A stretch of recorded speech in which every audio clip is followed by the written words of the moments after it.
Hi. I just came back from a long walk in my neighborhood here in Palm Springs. I've been sitting at the computer, Facebook, and looking at the various postings regarding the elections. And after about 20 minutes of that, found myself out of sorts. I could feel fear rising up in my body.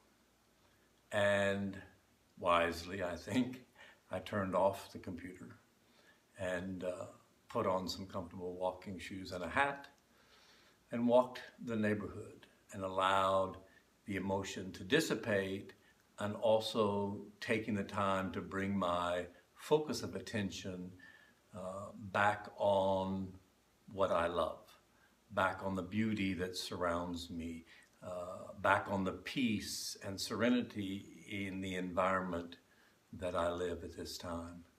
And that allowed me to release the fear and to then contemplate what it is that we're experiencing today in our political and cultural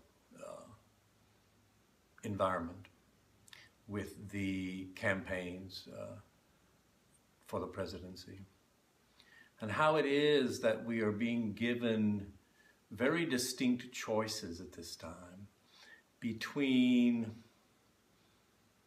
a consciousness of inclusion, a consciousness of love, lovingness, a consciousness of compassion, a consciousness that favors equality, that favors freedom.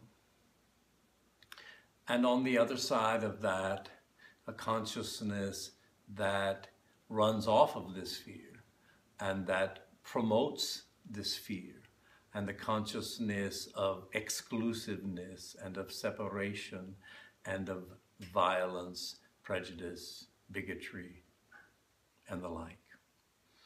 And how important this time is then in the evolution of our nation and indeed the world beyond that. There is, as some of us experience, a uprising, an uplifting of consciousness in the United States and on the planet. And at the same time, there is this alternate force. And it's very easy to get caught in the consciousness of light and dark and good and bad. But it's not so much about that.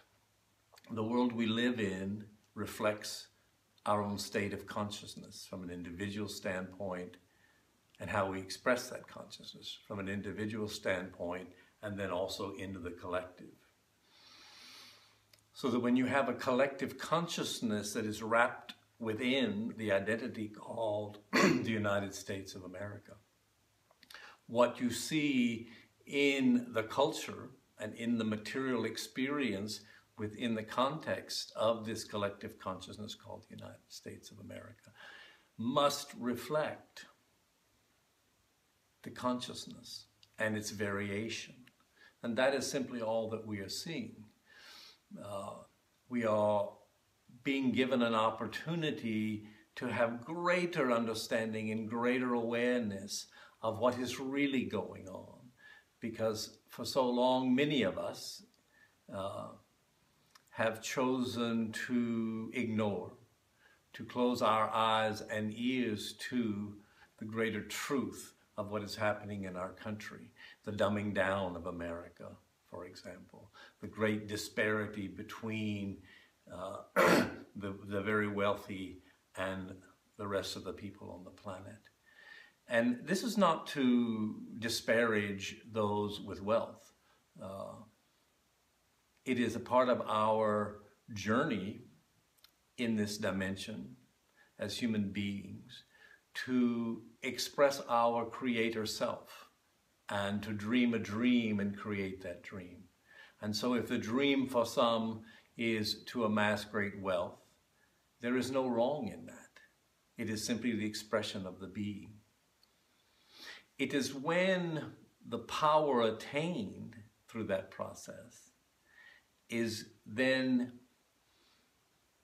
exercised over those who allow it to be done unconsciously. And then you have what we've accomplished here in the United States, and not exclusively in the United States, where there are a powerful few that control the money, that control the wealth, that control the corporations, that control the media, that control the Congress, and therefore much of what goes on in our country. It is a good thing that a good soul like Bernie Sanders is bringing into our awareness the reality of what is, so that we can look at that truth and make personal decisions as to whether that is really okay, and if not, to begin to envision a change and begin to move forward towards creating that change. Given the depth of the insinuation of what I will call the gray men and their power over us, it will take nothing short of a revolution to alter the what is into the what can be.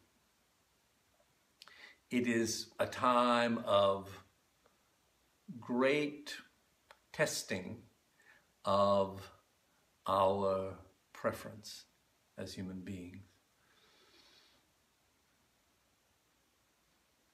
It is very easy to get caught up in the drama that is occurring and the fear that is rising. Oh my God, what if Donald Trump really is elected President of the United States?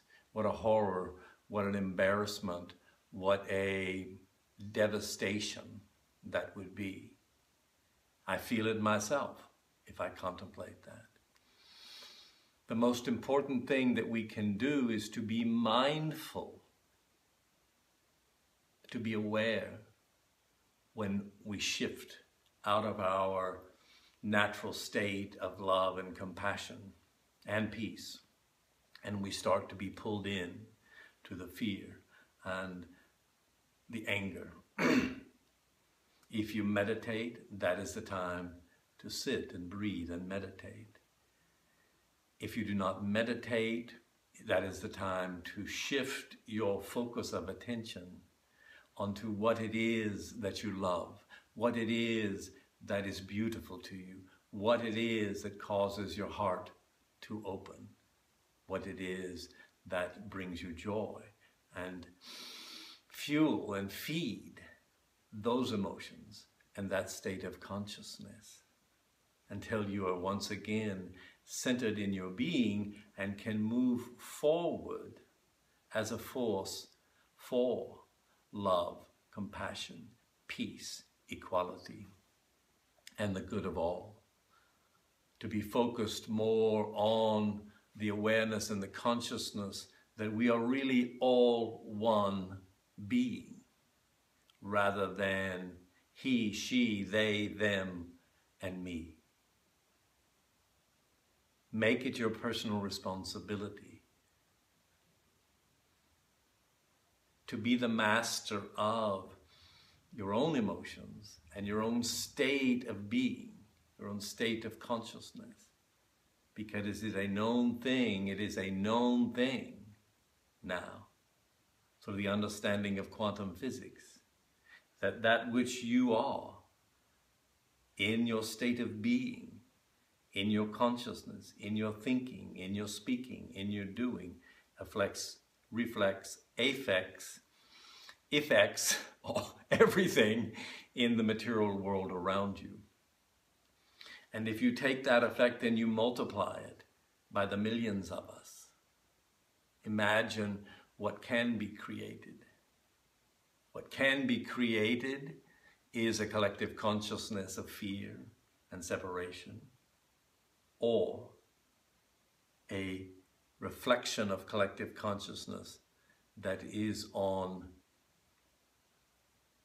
oneness, inclusion, compassion, and peace. I encourage you and support you in that which you are. Thanks.